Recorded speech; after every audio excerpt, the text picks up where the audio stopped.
Hello, everybody.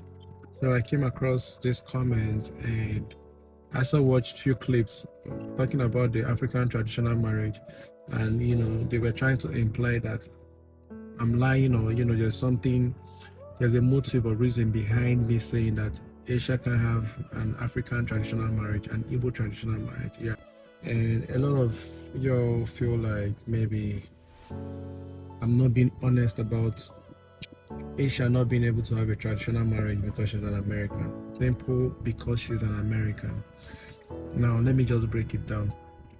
Asia can have an African traditional ceremony, but you can't have a traditional marriage.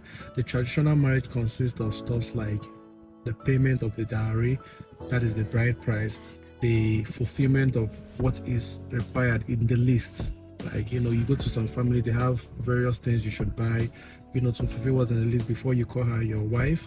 The wine carrying, where she have to carry wine, dance around us in search of her husband and kneels and present the wine to him. Aisha can't have all these things because she's an American. This is just culture. It would have been different if an American is coming to Nigeria to marry an Igbo girl. Now, you will fulfill all traditional rights. Fulfilling of those traditional rights is what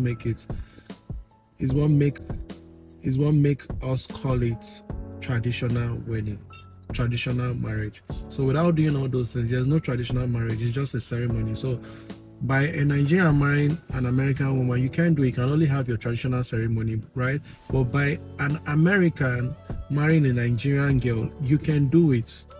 You pay the bride price to the girl's family, the elders, the people in charge of all those things, and you can be called her husband. This is how it is in the Igbo culture. So I feel like I employ a lot of you to just make more research, study before you come online to say stuff, because at the end of the day, you're wrong. Your assumption is wrong, and traditions can't be bent just to suit or fit into your narrative. Yeah.